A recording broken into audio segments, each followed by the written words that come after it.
Hey, blessings and shalom, saints. I hope this day finds you well and encouraged in the Most High. This is Elder Douglas Becker with this segment of Blog Talk Radio, the Brother segment tonight. And welcome. Thank you all for tuning in tonight. Everybody listening through the chat and on the phones and through the computers. Blessings. Hope everybody had a good first day. I hope everybody's still chewing on the word from yesterday. Spirit of fear is definitely a principality and nothing to be messed with or toyed with. That is for sure. So we thank the Most High for always bringing to the forefront those things that are there trying to destroy us, and these spirits and their attack against our souls. Well, bless y'all tonight. Didn't have the topic written ahead of time, but the topic tonight we're going to talk about allegiance, and it's kind of a strange way that it came about, this topic, and it was the week before Pastor Dowell did the message on honor, and he did the one on honor, and a week later did the one on submission in the Shabbat service teachings.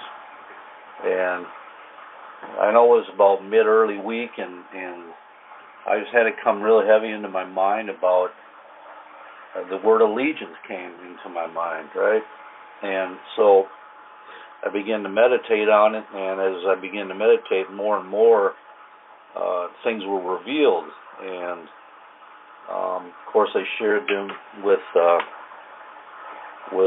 my wives, Sister Diane, Sister Lisa, and after thinking about it more, I figured maybe it'd be a good topic for the blog talk.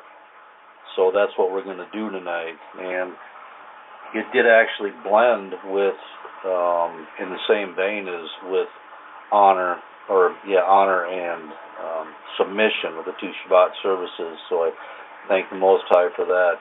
And I do thank Him. I thank Him for the blood of Jesus. I thank Him that my sins are forgiven, that He's given me the authority and the power and the Holy Spirit to cast out devils, lay hands on the sick.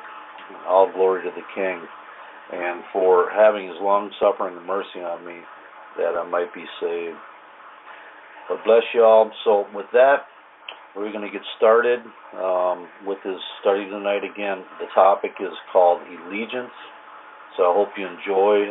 As always, I'll be coming strictly from the King James for anybody that is taking notes and wants to follow along. And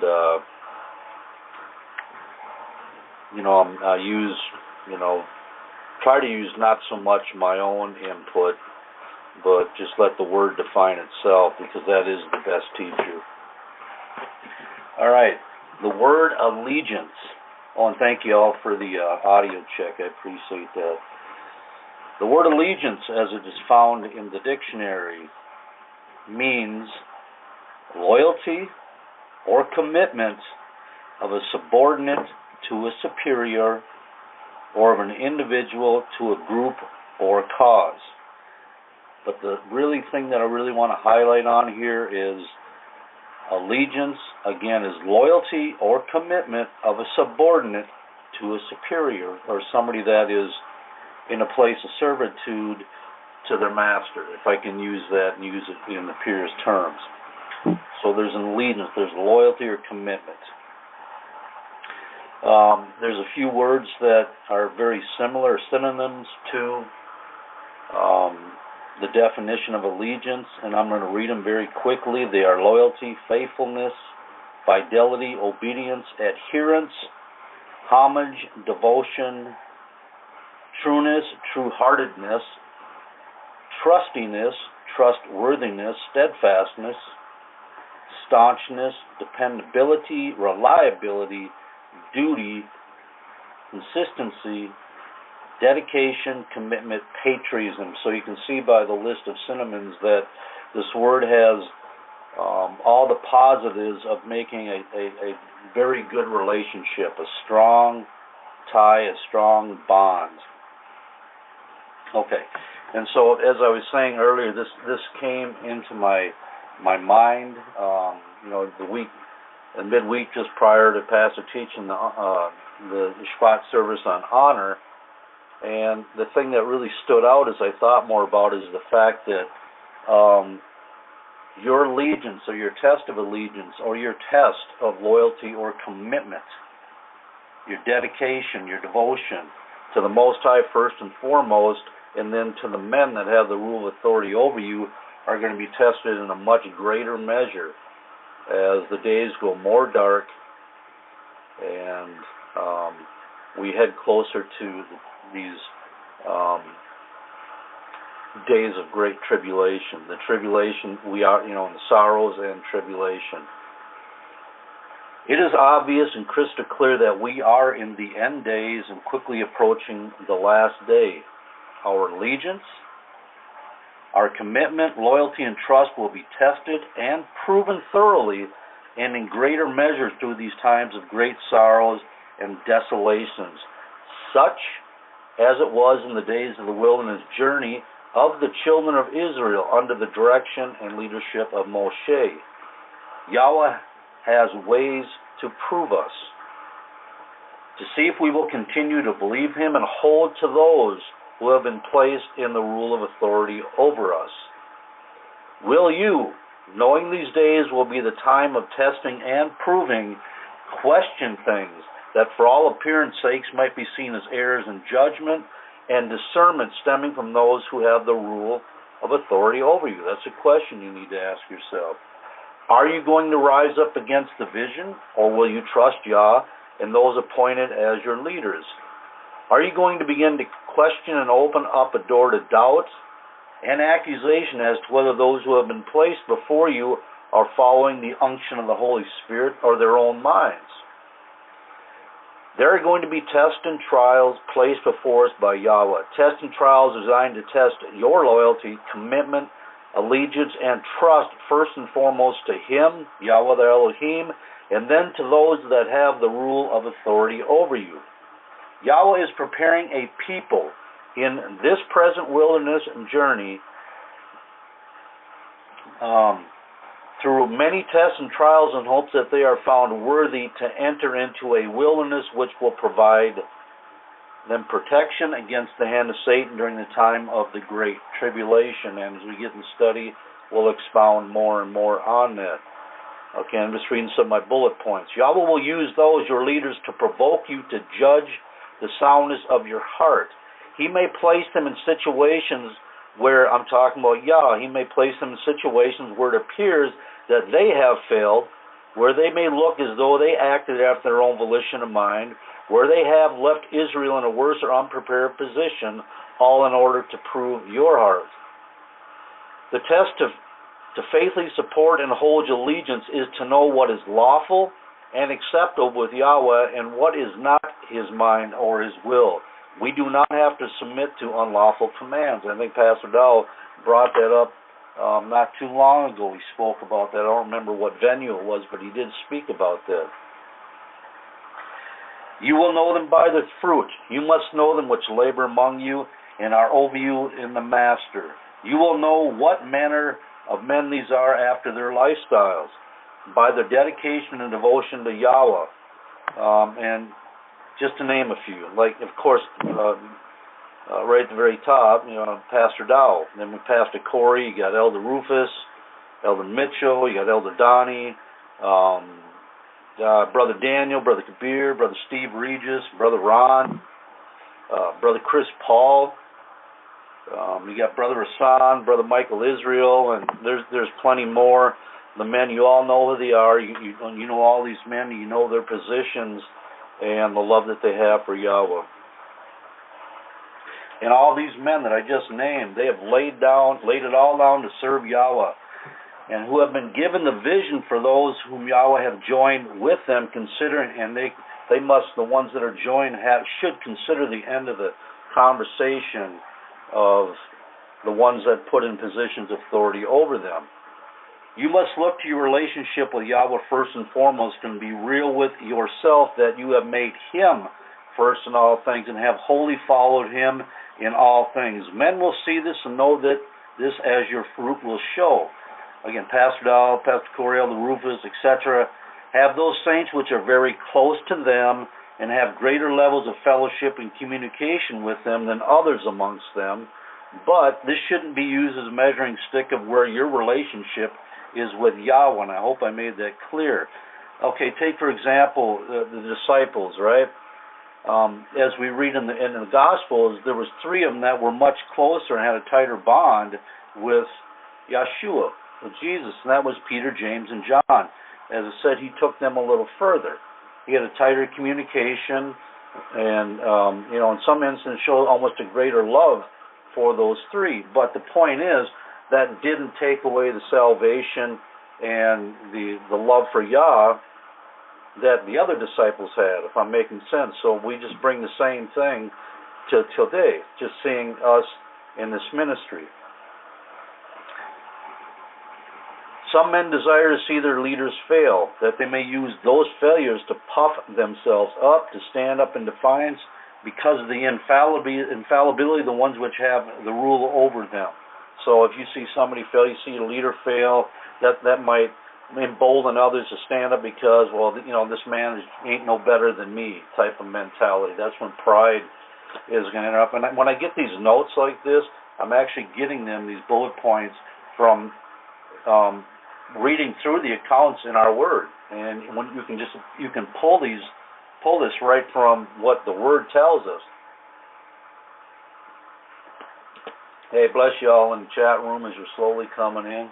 Yeah, good to see you, Brother Willie, Sister Brittany, Sister Nanette, Sister Green. Bless you all. All right, we're going to go to Daniel chapter 12, verses 1 through 3. Daniel chapter 12, verses 1 through 3. I'm not sure if anybody's posting the comments, the comments, help me, Jesus, the scriptures, the Bible verses for us, but you can follow along for yourself. All right, Daniel chapter 12, verses 1 through 3, and we're going to get a picture of what we're about to enter into. And I'm sure most of the saints already know that we are in sorrows right now. And if you look at what's going on in the world, there is a drive and an obvious agenda going on that is there to cripple what we used to understand is, at least a decent living. That's going to all be robbed. So we're going to be have set before us a whole set of challenges, especially in this country, that we've never faced before, as we're already feeling some of the impact. All right, Daniel chapter 12, verse 1. "And that time Michael shall stand up, the great prince will stand for the children of thy people. And there shall be a time of trouble, such as never was, since there was a nation, even to that same time." That is quite a statement. That is an incredible statement because of all the thousands of years of a history of man on this earth, and this end time, there's nothing that's ever going to be compared to it or can be compared to it in the amount of tribulation that we're going to be seeing. "And at that time thy people shall be delivered, everyone shall be found written in the book. And many of them that sleep in the dust of the earth shall awake, some to everlasting life, and some to shame and everlasting contempt. And they that be wise shall shine as the brightness of the firmament, and they that turn many to righteousness as the stars forever." So, it's going on to tell us, after it's saying the time of trouble, that what's going to happen, the judgment, the first resurrection, and then we're going to have those that are going to be shining stars, if I can use that, and ones that are going to be, meant for hell. Again, the context tonight is talking about allegiance, and even more so how allegiance, which is the commitment, the loyalty, the trust, first and foremost into Yah, that we're going to have to instill into ourselves as the days get darker, because the tests are going to get much stronger and in ways that I don't think that we can really fully appreciate right now. It's going to be a test of temperance and a test of contentment and a whole plethora of tests that we really haven't been challenged with on a scale or on a degree that we have up till present day. All right, Matthew chapter 24, verses 15 through 22. Matthew 24, 15 through 22. When you therefore shall see the abomination of desolation spoken of by Daniel the prophet stand in the holy place. And this abomination of desolation is the one Daniel spoke about, not the one written in the book of Maccabees. Then let them which be in Judea flee into the mountains. Let him which is on the housetop not come down to take anything out of his house. So Yeshua was painting a picture here of how bad this is going to get. Neither let him which is in the field return back to take his clothes, but woe unto them that are with child, and then to them that give suck in those days. And pray that your flight be not in the winter, neither on the Sabbath day.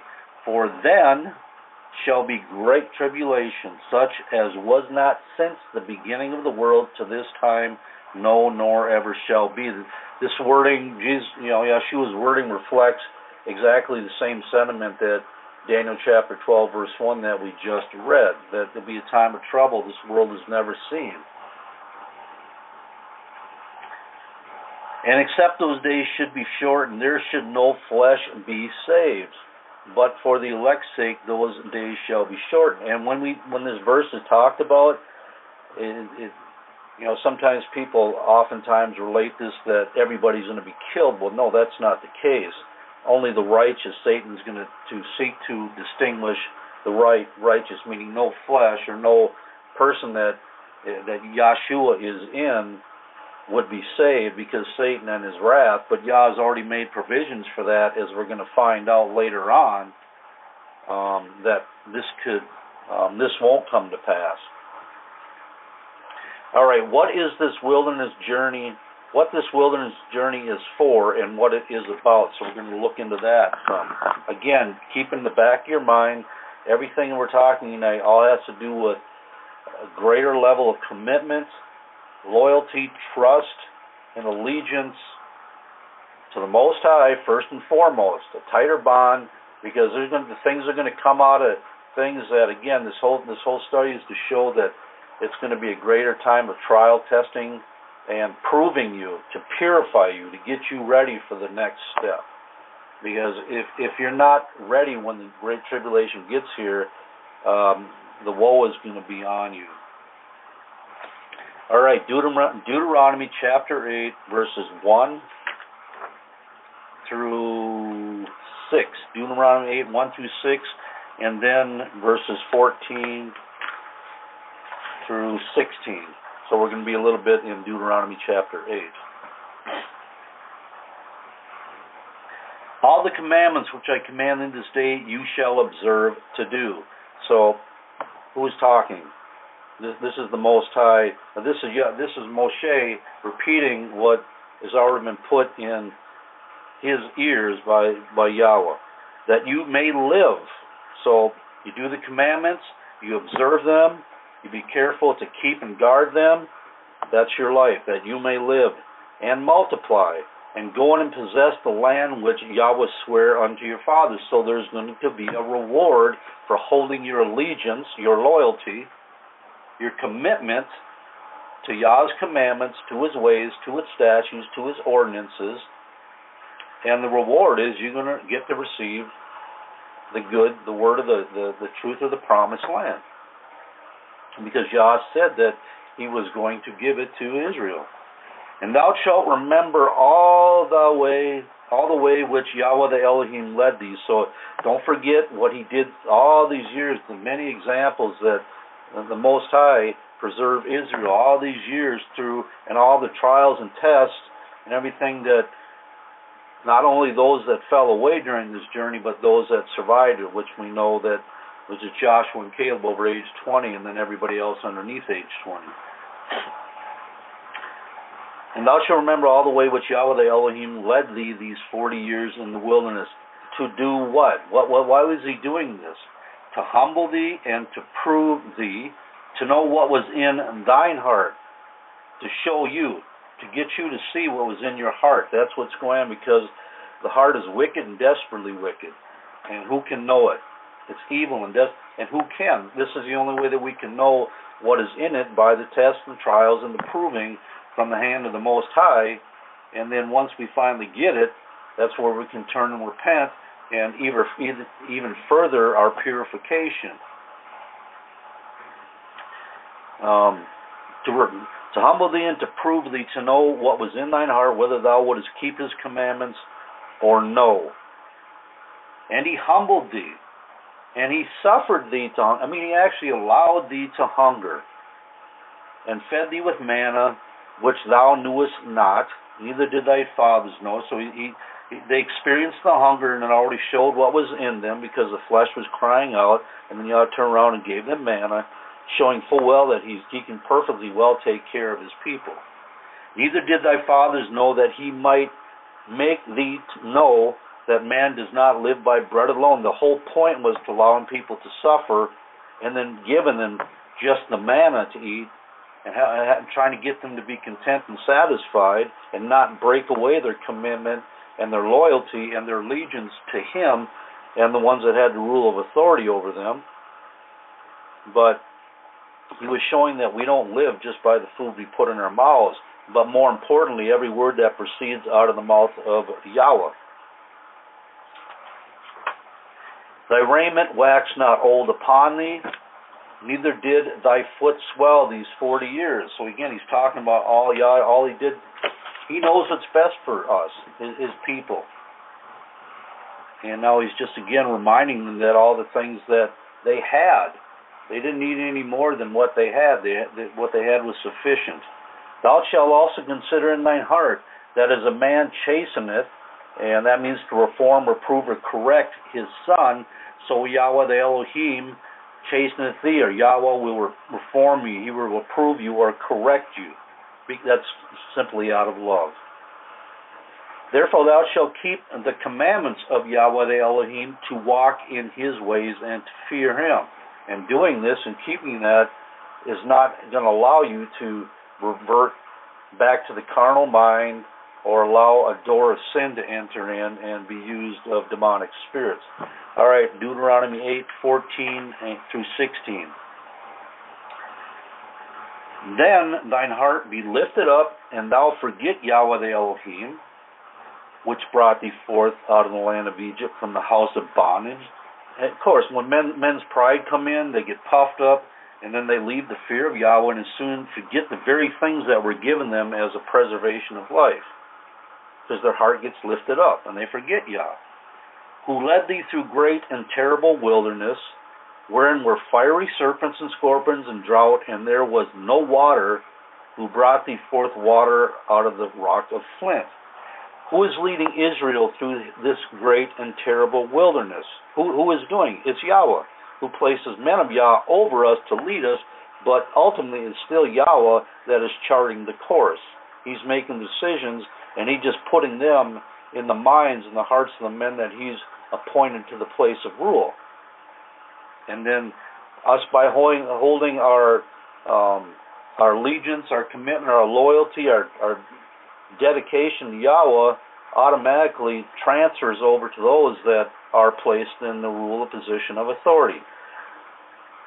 This wilderness journey we are now in, where we will face those forms of spiritual encounters against deadly enemies, those demonic forces which desire to poison us and bring us to spiritual death, where we'll be tested with those things which bring the flesh discomfort and measure our endurance, such as likened to that they went through this great and terrible wilderness filled with serpents and scorpions. And you know, a lot of times that is looked at metaphorically as demonic spirits and forces of Satan. But this whole verse is a reminder of the challenges to the flesh and the spirit and soul. Who fed thee in the wilderness with manna, which thy fathers knew not, that he might humble thee, and that he might prove thee to do thee good at the later end. So all this time was there to see if you would actually abide, remain, and endure, or have Satan and demons jump on your back and revert. All right, Exodus chapter 17, verse 1 through 4. Exodus 17, 1 through 4. And there's many different accounts of where people's hearts were tested and where their commitment failed. I'm sticking mainly to the wilderness journey here because we know the stories, but looking into them, digging into them a little deeper and making them more personal, we can relate them to, the journey we've been in so far, and then the one that we're about to encounter, because as we're going to read later in Corinthians, that these things were written for an example, for our learning. And the reason they were written so we don't fail. All right, all the congregation of the children of Israel journeyed from the wilderness of sin after their journeys according to the commandment of Yahweh, and pitched in Rephidim, and there was no water for the people to drink. Okay, key, this is what the thing that we need to get in our minds, that it was Yahweh that was directing the man of Yah. It wasn't the man of Yah making his own decisions. It was Yahweh, okay? But we're going to find out, we all know what happened. The people, when they came under duress, they broke allegiance, they broke their loyalty, commitment, they dishonored and disobeyed, and they pointed to the man rather than the one they were really in transgression against, which was Yahweh. So he is the one that's going to continue to chart the courses of those that have been given the rule of authority over us. It's going to be the same thing and in even greater measure. Wherefore the people did chide, they complained, they contended with Moses. Now remember, Yah is the one that told Moses, hey, you need to go this way through the wilderness of sin. And he led him. He had to go right into an area that had no water. Again, he said he was going to try and prove Israel. Wherefore the people did chide, complained, they contended with Moses, and said, give us water that we may drink.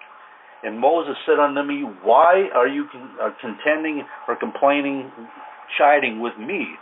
Wherefore do you tempt or try and test the Most High? The children of Israel journeyed according to the commandment of Yahweh and not according to the mind of Moses. Moses was simply the vessel by which the people were instructed from after the mind of Yahweh. Israel tried Yah's patience and long-suffering by contending against his servant, by, quote, bucking up, and coming against the very man that had been appointed to have the rule of authority over them, the very man chosen to lead them through these times of testing and trials. Israel broke their allegiance, their loyalty, their commitment when their flesh was made to suffer, and evil spirits then ministered to their minds and caused them to act out of this, the stuff putting in their minds. And by doing so, the people were actually cutting themselves off from the very way which Yah had designated to help them achieve success and reach the promised land. They basically, when they invoke their own will, they shut them out, because Yah can't do nothing against your will. And the people thirsted there for water. And the people again murmured against Moses and said, wherefore is that thou hast brought us out of Egypt? Well, but I thought Yah was the one that delivered them out of the bondage of Egypt. Now again, they're pointing at the man. Wherefore is that thou hast brought us up out of Egypt to kill us and our children and our cattle with thirst? And Moses cried unto Yahweh, saying, what shall I do unto this people? They be almost ready to stone me. And of course, the wise and the prudent of the children of Israel, they recognized this for what it really was. They recognized simply that this was another test to prove them, and that they were not to be moved, that they would not be moved and position themselves to be ready for the next time of proving. They had a made-up mind, and there were people in there, right? Joshua and Caleb and many under them, the age of 20, but at a certain mind, you can still see right and wrong. You can still understand. It's still accepted. And so, but they recognized it for what it was. They saw it even through the hardship, that They trusted, they remembered Yah's ways, and they saw the footsteps and the manner of person that Moshe was, and his dedication and devotion, his commitment to Yahweh, and they positioned themselves to just see how this thing played out. They didn't move to the left or right or get out of pocket, as they say. And again, that's the thing that is going to come in greater measure here as the days are coming forward. All right, Exodus chapter 16, verses 1 through 3. Exodus 16, 1 through 3. And they took their journey from Elim, which again is Israel, and all the congregation of the children of Israel came unto the wilderness of Sin, which is between Elim and Sinai, on the 15th day of the second month after their departing out of the land of Egypt. And again, who was the one was telling the man of Yah which way to go, what to do, where to bring the people, where to camp, where to stop, when to pack up, when to leave. That was all put in the heart of Moses by the Most High. So he was leading them. And Moses was just being obedient and being a servant and doing and fulfilling the position he had been placed in. And the whole congregation of the children of Israel murmured against Moses and Aaron in the wilderness. They completely forgot, again, who's the one that was instructing Moses. They completely forgot that they just entered another test and another trial to prove them, to show them where their hearts were. And the children of Israel said unto them, Would to Yah, we had died by the hand of Yahweh in the land of Egypt. They were that distraught. I mean, they jumped ship that fast. They broke their legions that fast because their flesh got the better of them. Died by the hand of Yahweh in the land of Egypt when we sat by the flesh pots and we did eat bread to the full. So they were remembering, they didn't remember what they were told to remember. Yah's command, statutes, ordinance, his ways, what he had done for them, but they went back, their mind reverted back to the things that gave them comfort for the flesh. Right at that point, they said, I'm done. My loyalty is, I'm done. I'm done with my I'm done with my trust. I'd rather go back to where I came from and die, just die, because I can't have what I had out here back there. For you have brought us forth into this wilderness to kill this whole assembly with hunger. Again, they were pointing at the man, Moshe, not, they weren't thinking that it was the Most High. They were looking directly at the man, because they can see that. They can't see Yah because he's a spirit.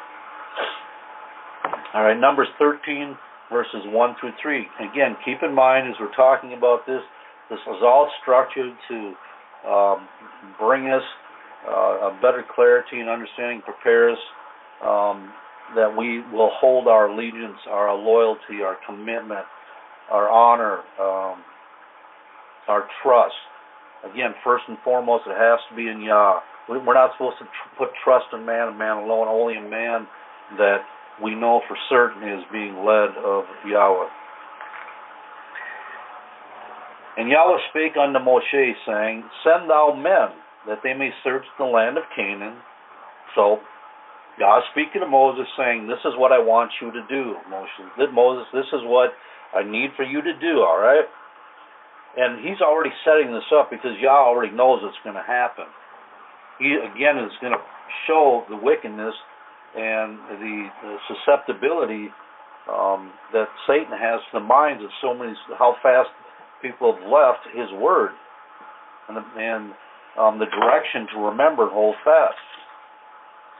Send thou men that they may search the land of Canaan, which I gave unto the children of Israel. Of every tribe of their fathers shall ye send a man, every one a ruler among them. And Moses, by the commandment of Yahweh, sent them by the commandment of Yahweh, by the commandment of Yahweh. Moses didn't do it his own volition. He didn't decide it was the time to send the men there to check this out. He did it by command. Sent them from the wilderness of Paran. All those men were the heads of the children of Israel. And then jumping down, Numbers, again, same chapter 13, and starting on verse 27 and going to 33. And they told him, meaning they told Moshe, So that they had gone out, they investigated, now they came back to give the report. And they told Moshe and said, we came unto the land where you sent us, Moses. You sent us there. You're the one that said that we need to go check this out, right? But who really sent them? It was the Most High. And surely it floweth with milk and honey, and this is the fruit of it. And they brought back some of the sapling, right? So the testimony was, this is a beautiful place. Nevertheless, the people be strong that dwell in the land, and the cities are walled and very great. And moreover, we saw the children of Anak there. Boy, in the last days, what's it talked about in the book of Luke? Men's hearts failing them for fear, seeing the signs that are coming upon the face of this earth. And all these men's hearts failed them for fear because they saw the signs, they saw what was in front of them. And the Amalekites dwell in the land of the south, and the Hittites and the Jebusites and the Amorites dwell in the mountains. And the Canaanites dwell by the sea and by the coast of Jordan. So they were already, had it already settled in their heart that they ain't going to do this, and they're going to resist it because this is going to be death. And Caleb stilled the people before Moses and said, let us go up at once and possess it, for we are well able to overcome her. Now Caleb and Joshua, they definitely carried a spirit where they remembered what had happened. They had seen what Yahweh had done for them and for the people. And every trial that came about, they stayed in their place. They held their allegiance. They held their loyalty. They held their commitment. They held their honor and trust, first of all, towards Yahweh, and then to the man, to Moshe. They didn't go left or right, even because they had it already settled in their mind that Yah said he was going to prove them. So this was just another test. They saw it clearly, and they were calling it for what it was. Caleb was. We are able to overcome this because we've already been given the promise that it's ours. But the men that went up with him said, we are not able to go up against the people, for they are stronger than we. And they brought an evil report of the land which they had searched unto the children of Israel, saying, the land which thou hast gone to search, it is a land that eateth up the inhabitants thereof, and all the people that we saw are men of great stature. And there we saw the giants, the son of Anak, which come of the giants, and we in our own sight as grasshoppers, and so we were in their sight. So again, you can see by what's going on here, they fell out right away. Their trust, poof, gone in this time of trial. And again, the whole point of what we're dealing with tonight is the fact that it's Yahweh that is going to prove us. And he is going to put things in action, put things in certain direction. You know, okay, I'll give you an example. Say here at the community, everybody's prepping, right? I mean, if you have any wisdom at all, and it's been past have been talking about it for years, that they're getting things prepared for the times that we're in now, and even the worse times than that. And they damn well better be. But say, okay, I'm just going to use here, you know, living here, I have my own thoughts about how we should prepare, but I'm not the one with the vision. So I keep my mouth shut. I don't say anything. I wait for the Most High to, if he opens the door, then I'll give utterance. If not, I just shut up. I always have. That's just who I am, my character, right?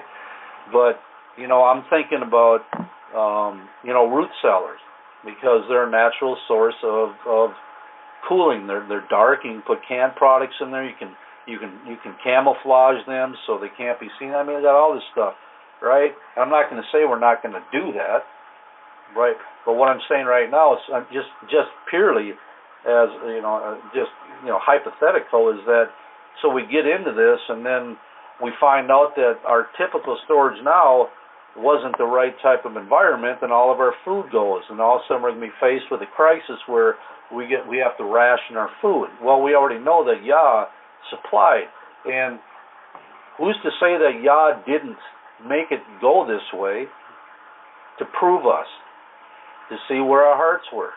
That's the stance we need to take, because as we've seen by the demonstration of our forefathers, the children of Israel that were before us, that they instantly jumped to murmuring, complaining, chiding, accusing. I mean, all the crap that, you know, they wanted to take Moses out and string him up, and they forgot who the one It was the Most High that was putting this in Moses' mind to do these things. So that's just a clear demonstration about what I'm talking about in things to come. You know, it is going to be the things that we're going to be deemed as failures on the part of our leaders that are going to be a challenge to prove us, and there's going to be things that they're going to do that might be a challenge just because it doesn't make any earthly sense, if you're understanding what I'm saying.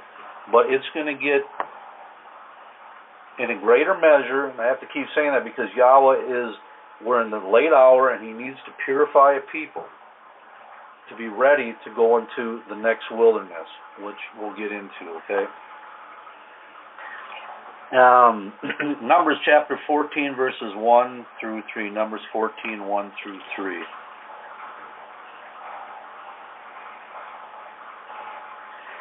And all the congregation lifted up their voice and cried, and the people wept that night.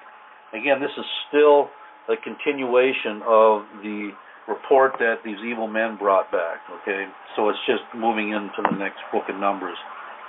And the people wept that night. They were so distraught. I mean, they broke allegiance instantly when they listened to the poison report of these, and they completely forgot what Yah had already told them to remember. They took their eyes off of Him, put it on man, and it was so vexing to them that they wept all night. And the children of Israel murmured against Moses and Aaron, and the whole congregation said unto them, Would Yah that we have died in the land of Egypt, or Yah that we had died in this wilderness. Well, they got their wish, didn't they? They actually got what they asked for. And wherefore has the of Yahweh brought us unto this land to fall by the sword, that our wives and our children should be prey? Were it not better for us to return into Egypt? My personal opinion about everyone that I know of that has returned back to the bondage of this world is that they shared this one commonality, that being they must have time for pleasures that the world offered them when they were in their unconverted state. The world was never fully removed from their hearts. They had to. Their flesh demanded that they have their down fun time, like the world, where they could, go out and do their own thing, forget the Most High, do what they were big enough. And and I get this because of being here 22 years, almost 22 years, just a few months short, and seeing. But to me, when I look at it, I can now share that at least that one common thing, and many of them were very lazy. Not all of them, but this one commonality thing, they just wanted to be able to serve both man and Yah, if we can put it that way. Numbers 32 verses 10 through 12. Numbers 32 verses 10 through 12. Again, we're talking all about holding our allegiance, our commitment, our loyalty, and our trust to first and foremost to the Most High and His ways, and to the righteous man that has been placed over us in the Most High. Even more so as the days progress. I got a big old damn fruit fly in here. Alright, let me see. And Yahweh's anger was kindled at the same time, and sware, saying, Surely none of the men that came up out of Egypt from 20 years old and upward shall see the land which I swear unto Abraham, unto Isaac and Jacob, because they have not wholly followed me. In the time they're testing and proving, they strayed. They forgot who Yah was. Save Caleb the son of Jephunneh the Kenizzite, and Joshua the son of Nun, for they have wholly followed me. And because they wholly followed Yahweh, you don't see no mention of Moses in here, do you? Or Aaron. But because Yah is telling Moses, because these men have followed and committed themselves to me and kept their allegiance, loyalty, and trust in me, that they're going to be able to inherit the things that I had already promised them and the forefathers. These men, Caleb and Joshua, never swayed from their commitment, their allegiance, and their loyalty to serving and obeying Yahweh, and the man who Yahweh had placed over them. These two men supported the man of Yah no matter how right or wrong it appeared, as they always kept their minds stayed on Yahweh, always remembering that these were tested, coordinated, and sent from Yahweh to strengthen them and prepare them to enter into the promised land. And if we can really, really, really get that down deep and look at everything, this is a test. Yah is proving us. Why can't I just be content and be at peace at it? Because He's just showing us where our heart is. It's but the littlest things, and hey, I still get caught in it too once in a while. Just tend to trouble and stay held in the mind. And it's like, Father, thank you. Now help me to understand the test so I can, and what you're trying to show me, because I want to get through this, right?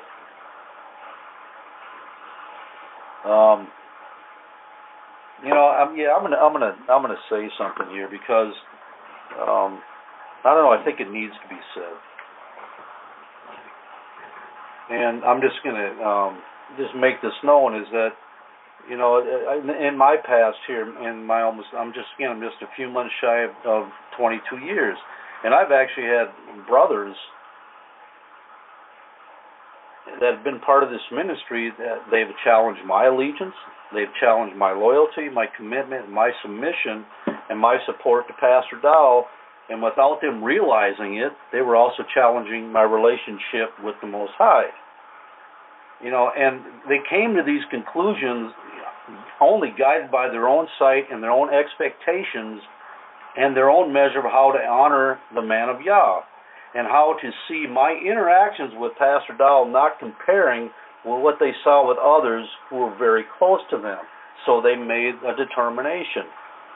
The truly sad part is that they were not here from the beginning. They have no knowledge of the prior almost 22 years that I've been a part of Straitway and living on this community and proving myself as one who is committed, submitted, and supported of the man of Yah.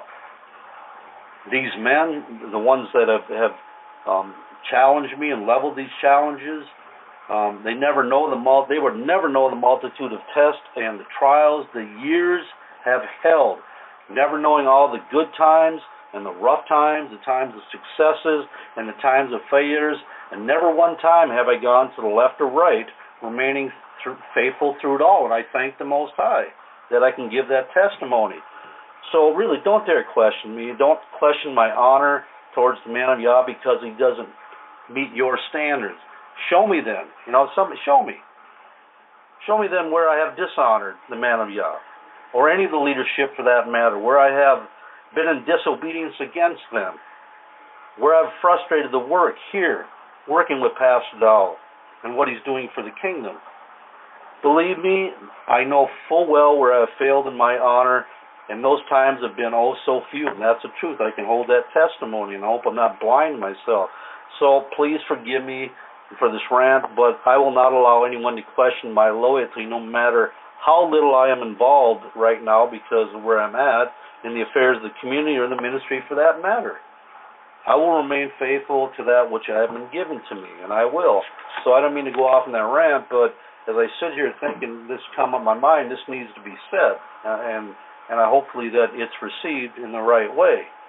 All right, continuing on. All right, again, we're talking in the context of allegiance, loyalty, commitment, trust, honor, all these avenues and the things that are all first and foremost required and for the Most High, and then towards those that the righteous ones, the ones that are following Yah after Yah's heart, right? Not after their own volition. 1 Corinthians chapter 10, 1 Corinthians 10 verses 1 through, 1 through 12. 1 Corinthians 10, 1 through 12. Moreover, brethren, I would not that you should be ignorant how that all our fathers were under the cloud and all passed through the sea. So Paul says, I don't want you to be ignorant. I want to make this known to you. I want to bring this to your remembrance. I don't want you to be blinded to this. And we're all baptized unto Moses and the cloud and the sea. So he's painting a picture for them again, right?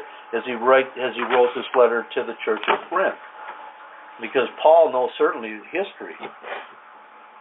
And they did all eat the same spiritual meat, and they did all drink the same spiritual drink. They were all partakers.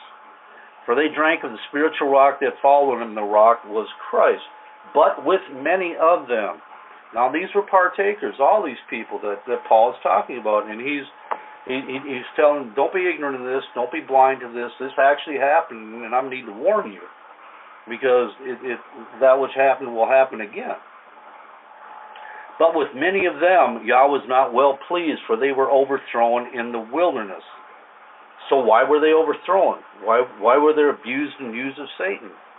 Because they couldn't remember that Yahweh was proving them out of love, I might add, in order that they might be saved and not damn themselves. That's why they were overthrown. Verse 6, now these things were written, things were our examples, to the intent we should not lust after evil things as they also lusted. And we know again, we just got to read, their hearts went back to the things that Egypt offered them when they had the comforts of the flesh, when they had that security in their mind that they were going to have something every day for their belly, they're going to have fresh water to drink, even though they had the lash on their back, the oppression of the masters over them, their belly took control. And of course, if we see this food shortage, and we may have to come to the point where we're going to have to ration stuff. And Yah could provide us cattle on 1,000 hills, and we could be eating like kings. But He may make it go that way just to prove our hearts. Why He did it then? Why not again?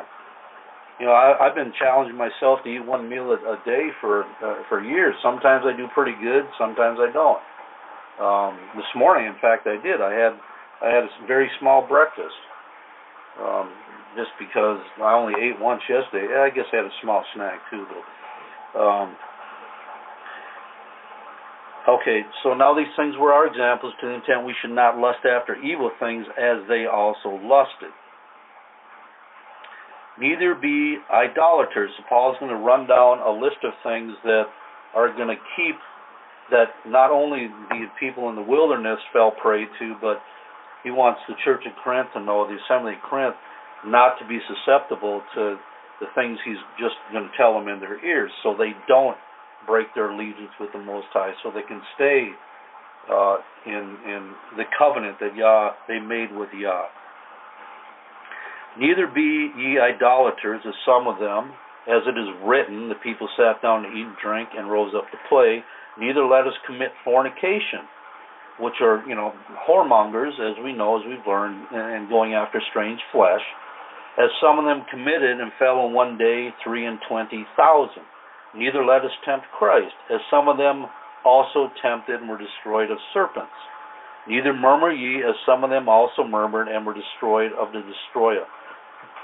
If you find yourself murmuring, if you find yourself complaining, know that your commitment to the way of truth is beginning to break down, and Satan is going to push in greater measure to cause you to abandon your allegiance, abandon your loyalty, abandon your trust to Yahweh and to those men that He has placed over you.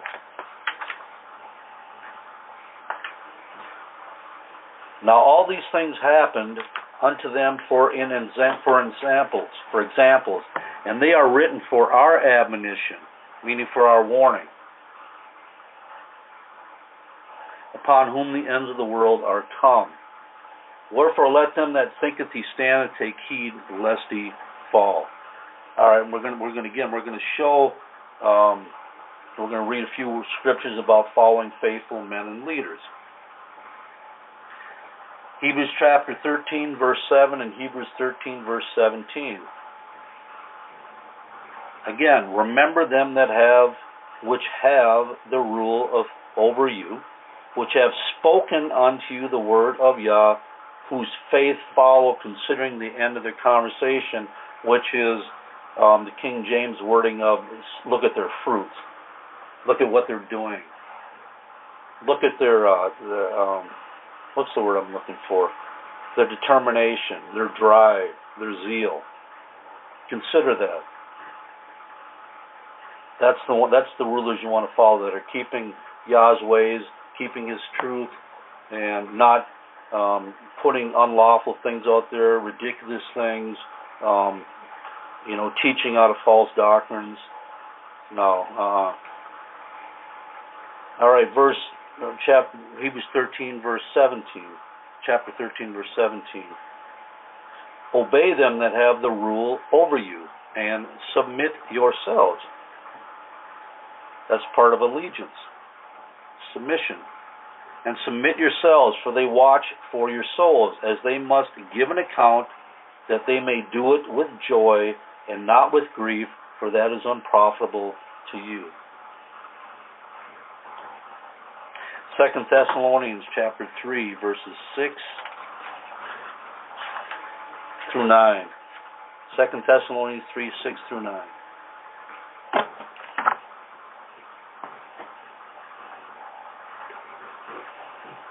Let me see if I can write something down here. Now we command you, brethren, in the name of Yeshua HaMashiach, that you withdraw yourself from every brother that walketh disorderly, and not after the tradition which he received of us. Meaning that Paul and the other men that were sent there to Thessalonica as examples, and they're not walking, there's men that are walking disorderly and going against the grain of what has been showed as a righteous, set-apart life. For yourselves know how ye ought to follow us. For we have behaved not ourselves disorderly among you. So these men that you can trust, you can bind yourself to them.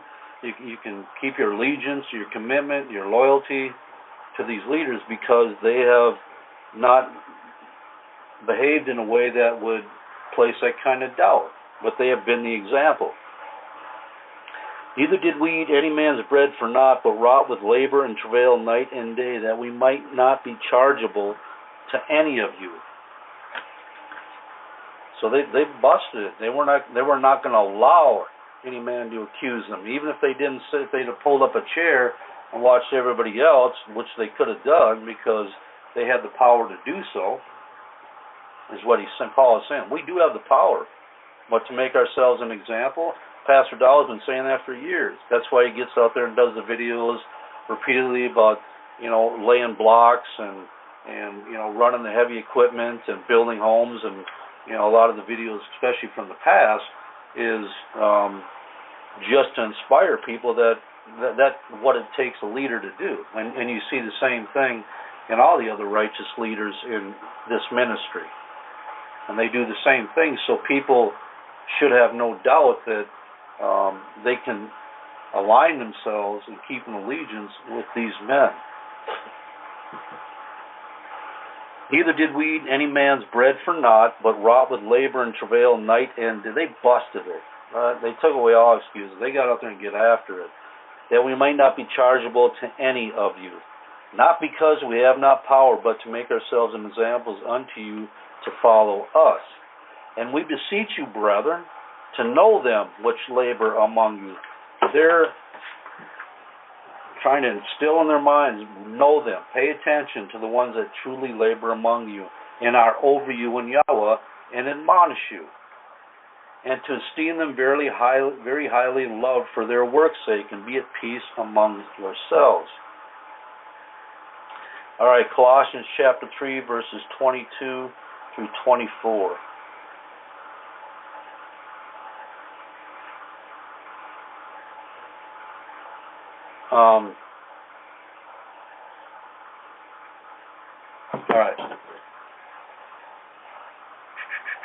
All right, yeah, Colossians chapter 3, verse 22 through 24.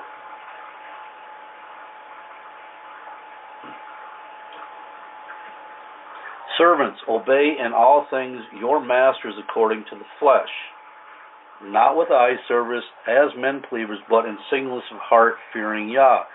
So we have the same, wives have the same connection to their husbands. They're the servant to the master. Same thing that those that have the rule of authority, though we're all brethren, as Paul wrote to Timothy, we are all brethren. But the fact of the matter is that there is people set in positions of authority because that's the way Yah has always done things. And for whatever reason he picks certain people, that's completely him. That's nobody's business but Yah, whether you like it or not. But us, we're servant to the man of Yah because he gives us the instruction of what to do. So servants, obey in all things your masters according to the flesh, not with eye service as men pleasers, but in singleness of heart, fearing Yah. Because if you do with eye service, it's going to get found out. People can see right through that. People can see right through eye service. It don't take much at all, because they're the ones out there grumbling, show up late.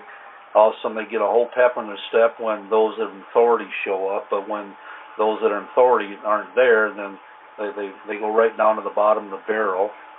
Yeah, they easy pick them out.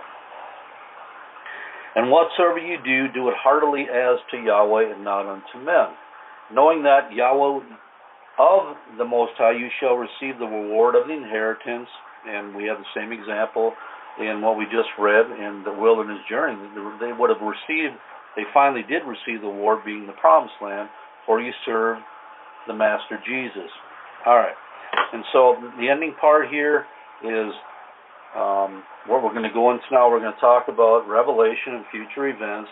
And this is, as it is in prophecy, and as I said this before when I've actually partook of this, or actually went into this a little bit, is that it's very subject to change, because we can only base it off what we know right now. But as things change, it opens up more things. But as there's certain things that when I read these, especially in Revelation, that it helps me to line up that which was and that which will be again.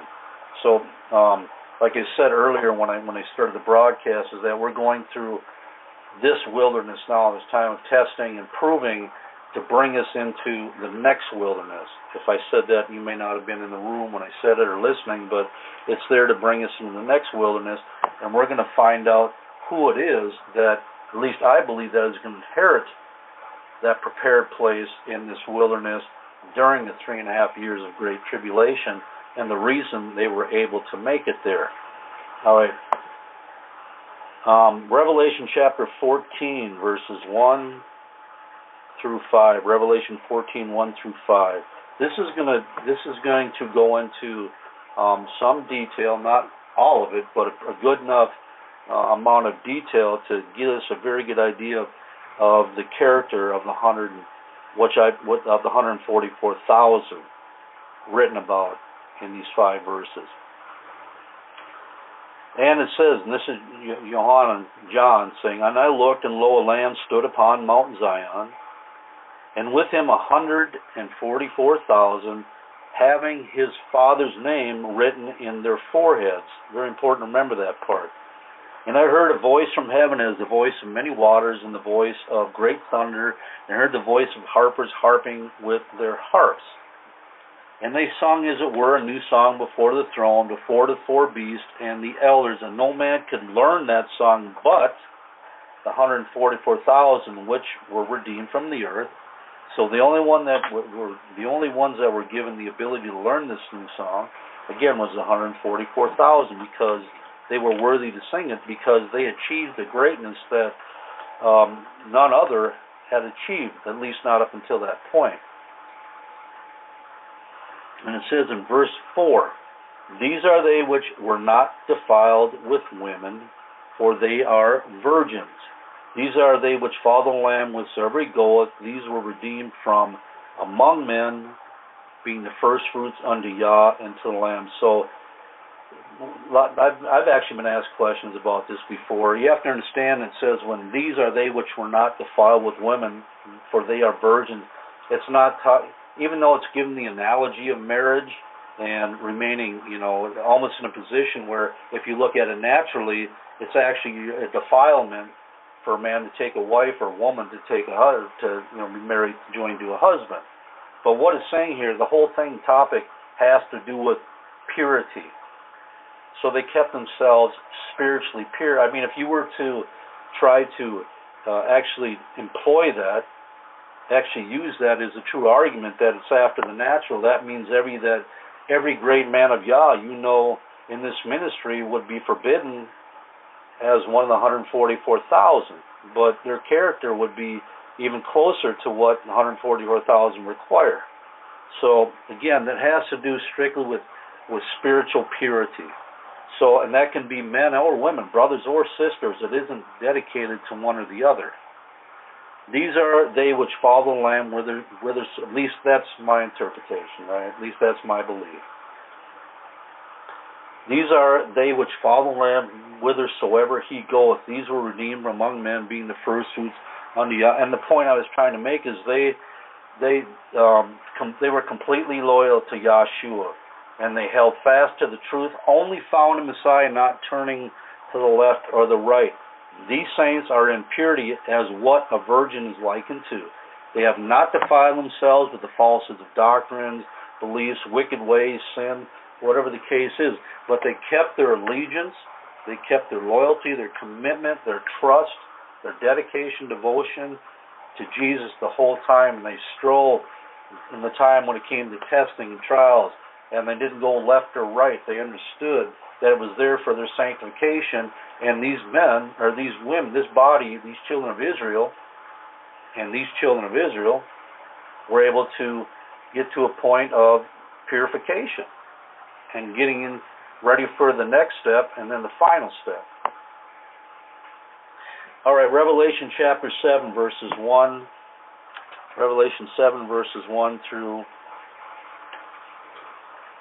17. So it's these 17 verses. And John writes, "After these things I saw 4 angels standing on the 4 corners of the earth, holding the 4 winds of the earth, that the wind should not blow on the earth, nor on the sea, nor any tree." And there's something in these winds that are going to bring destruction on the earth. So these angels are there, standing on the 4 corners, holding all this stuff back. And I saw another angel ascending from the east, having the seal of the living Elohim, and he cried with a loud voice to the 4 angels to whom it was given to hurt the earth and the sea, saying, "Hurt not the earth, nor the sea, nor the trees, until" what? "Till I have sealed the servants of our Elohim in their foreheads." Remember about the 144,000? What was the seal they had in their foreheads? That was Yah's name written in their forehead. So now we know what that seal is. It's Yah's name written in their forehead. So all this destruction is going to be held off, and these 144,000 we're going to see are going to have this seal, and they're given this seal for a particular reason. And I heard the number of them which were sealed, and they were sealed 144,000 of all the tribes of the children of Israel. It didn't just say men, it didn't just say segregate just men, but it said of the children of Israel, meaning that is both man and woman, brother and sister. That's at least the way I read it. All right, then verses 5 through 8, that's just the numbering of each of the 12 tribes, 12,000 each tribe. I'm not going to read it all. I'm going to jump down to verse 9. And so after this was done, after these 144,000 were sealed and had the name of Yahweh put in their foreheads, and then John writes this, and he said, "After this," or immediately after this, "I beheld." So we've already got 144,000 that have been dedicated, right?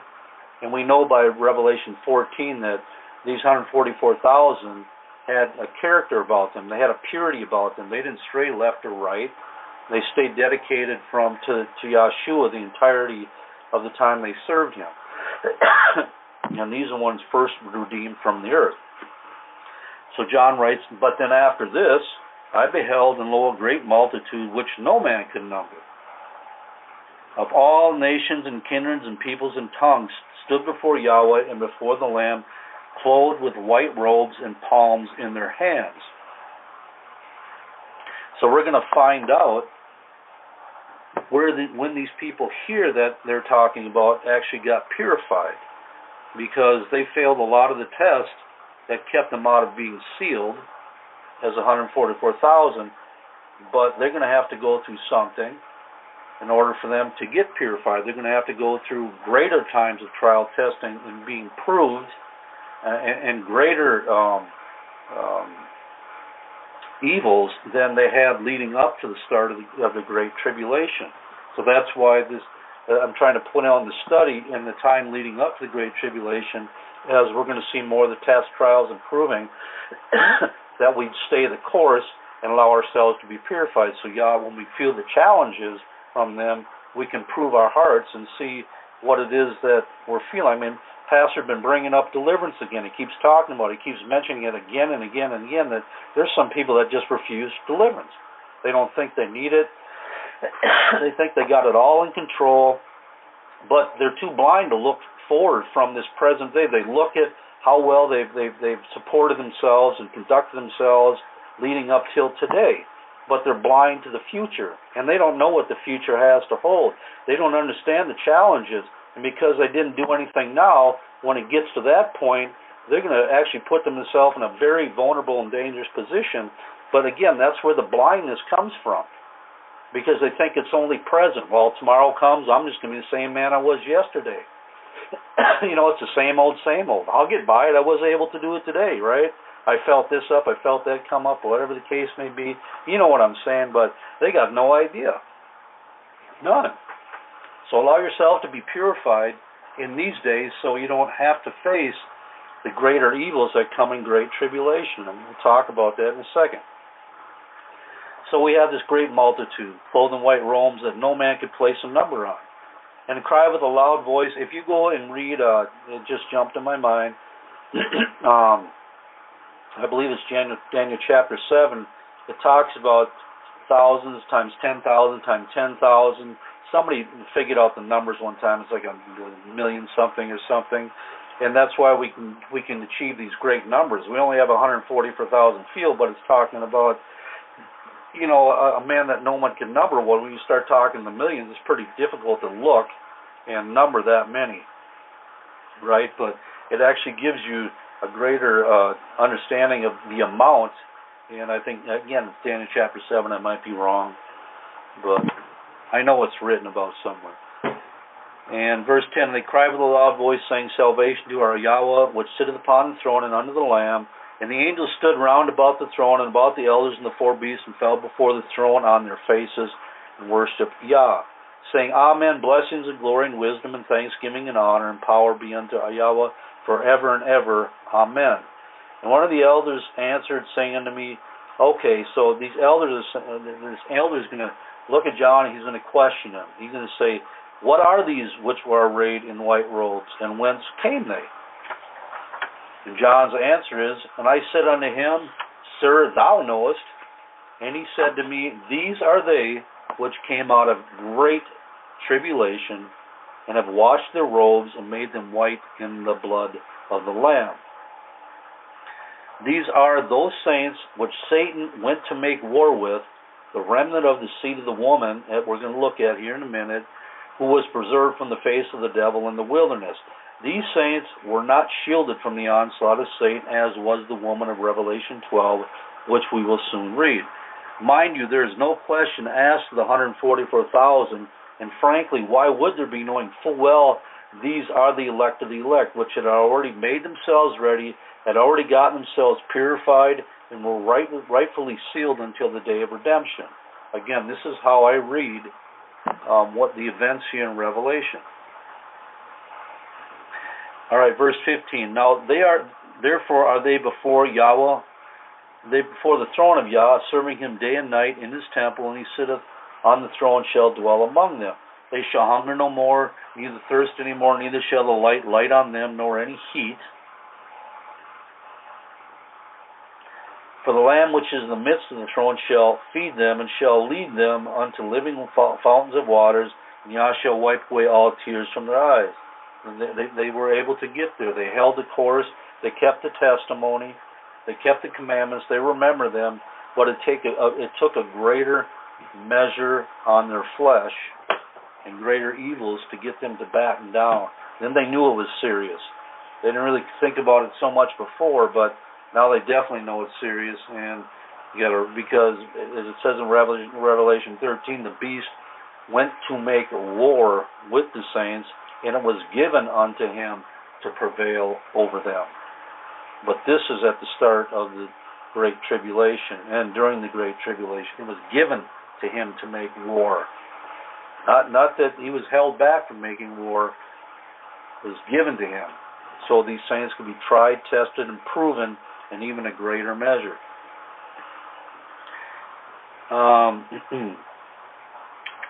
All right, Revelation 12, verses 1. We're almost done. Revelation 12, verses 1 through 17. Revelation 12, 1 through 17.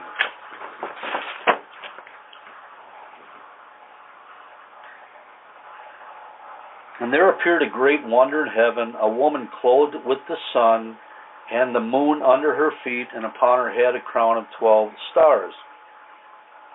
And she, being a child, cried, travailing in birth and pain to be delivered. And I'm not going to go into all the symbology here because there's too many different interpretations of it. Most people agree that the crown of 12 stars represents the 12 tribes. And there appeared, and the woman representing, that's Israel. And there appeared another wonder in heaven, and beheld a great red dragon, having 7 heads and 10 horns and 7 crowns upon his head. And his tail drew the third part of stars from heaven, and did cast them to the earth. And the dragon stood before the woman, which was ready to be delivered, for to devour her child as soon as it was born. And she brought forth a man-child, who was to rule all nations with a rod of iron, and her child was caught up to Yah and to his throne. Well, that, of course, the child is none other than Yahshua HaMashiach. And he was preserved, as we know, as an infant from Satan trying to kill him, because Satan wanted to devour him as soon as he was born. And Satan entered into Herod, and using Herod to try it, and Herod ended up killing all the infants from 2 years or younger. But the whole time Yah already sent, and he must have blinded Satan to this completely, and he sent Joseph and Miriam and Messiah to Egypt to escape this persecution.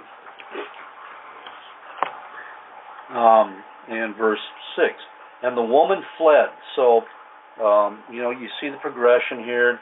Yahshua was born, and then the woman fled to escape, to seek safety into the wilderness, which is a solitary, uninhabited place. There's nothing there. So she went there to escape, to seek safety. Why?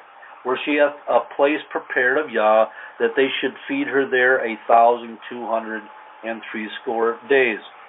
It was rebellion, disloyalty, and disobedience through the wilderness journey that kept most of the children of Israel from inheriting the promised land. And in this time it will be rebellion, disloyalty, and disobedience, which will keep many from entering into the wilderness to be preserved and cared for, and ultimately be kept from the kingdom of Yahweh. We are in a journey through this wilderness to get to the wilderness. And notice that the woman had already had a place prepared to receive her, where she would rest 42 months. And as we will soon read, to keep her from the attack of Satan, the dragon, that red dragon, the beast. And there was a war in heaven. Michael and his angels fought against the dragon, and the dragon fought and his angels, prevailed not, neither was their place found any more in Shemaim. And the great dragon was cast out, that old serpent called the devil and Satan, which deceiveth the whole world. He was cast out into the earth, and his angels were cast out with him. So we have this woman. She fled from the face in a place prepared for 1,260 days. That is 42 months or 3.5 years. And I heard a loud voice in heaven saying, Now is come salvation and strength in the kingdom of Yah and the power of his Christ, for the accuser of the brethren is cast down, which accused them before Yah day and night. And there's a difference of a timetable when this war happened and when when Satan was cast out. My personal belief is that he was cast out when Yahshua was received back up into glory. Because when he went up and he cleansed the heavens from the defilement that Satan had left, as it talks about in the book of Hebrews, and I don't believe Yah would let something defiled come back into a clean place again. So I believe Satan has been on this earth for the past 2,000 years, and not allowed to go up there and accuse anymore, but that's just my opinion. And I heard a loud voice, now has come salvation, the strength, and the power of his Christ. See, these things all happened after Satan was cast out, not before. For the accuser of the brethren is cast down, accusing before Yahweh day and night. And they overcame him by the blood of the Lamb, by the word of their testimony, and they loved not their lives unto the death. They never broke allegiance. They stayed committed. They stayed loyal. They stayed trusting in the Most High. Verse 12. Okay, jump down to verse 12. No, we're continuing order. All right. Verse 12. Therefore rejoice, ye heavens, and ye that dwell in them. Woe to the inhabitants of the earth and sea. Why is there a woe? What is going on? What is happening? For the devil is come down unto you, having great wrath, because he knoweth he hath but a short time. Because it's already written that he's going to have an end. Even though he can't see it, he's blind to it, he's still going to have an end.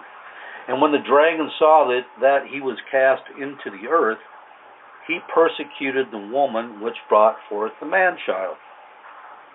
And the woman were given 2 wings of a great eagle, that she might fly into the wilderness, into her place, which we already know was prepared of Yah for a certain time. So we have Satan persecuting the woman yet, which I believe to represent the 144,000. That's my own personal opinion. And that might change, right? But that's what I believe it represents.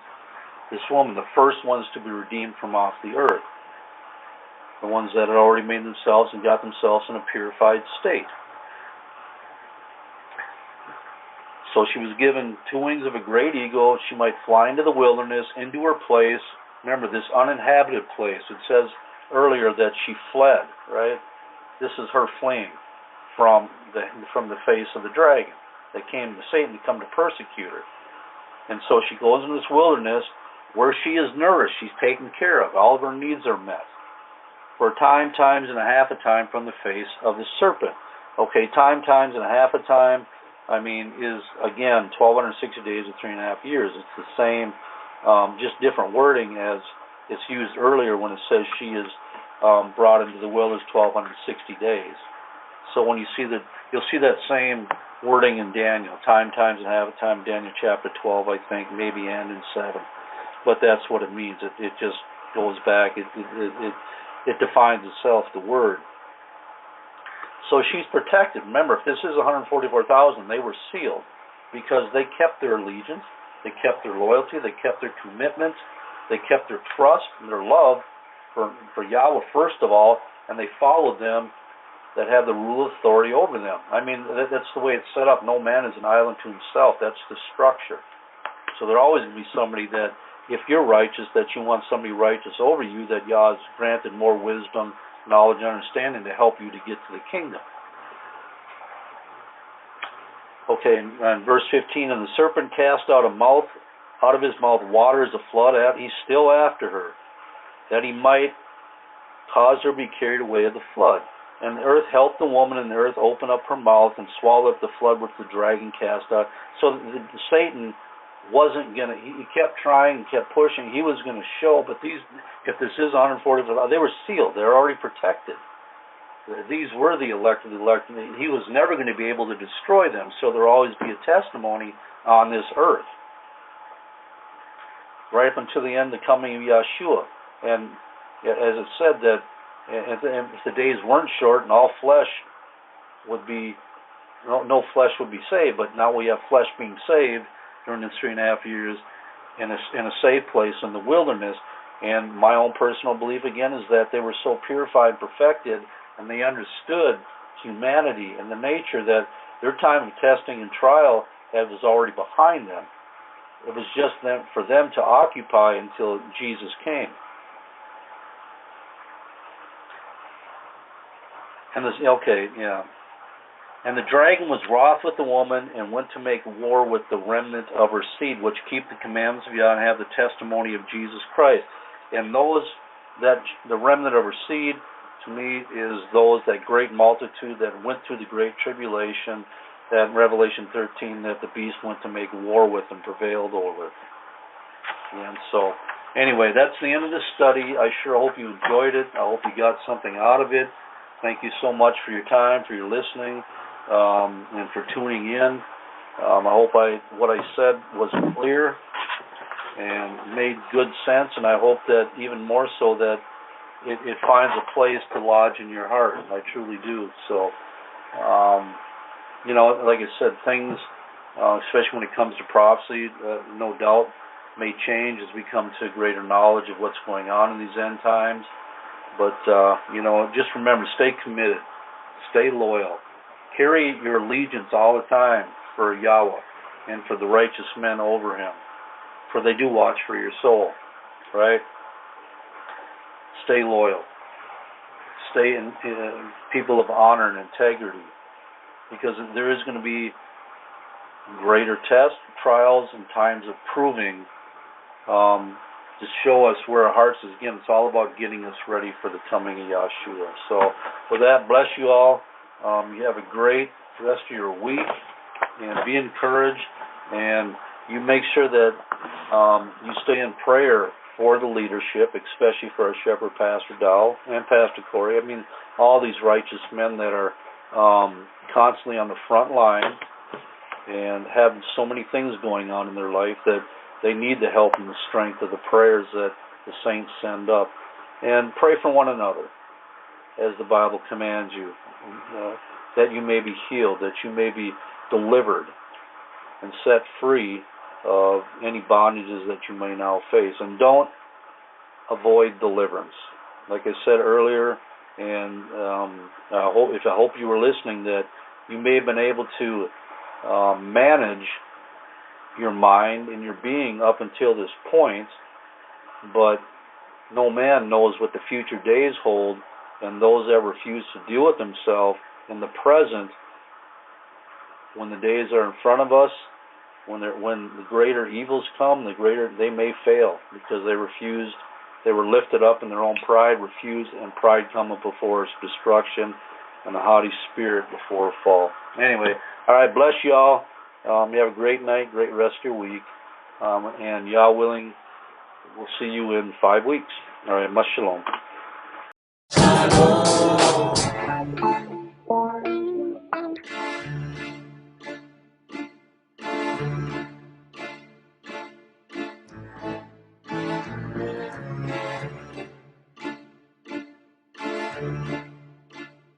Uh-oh, look at him looking.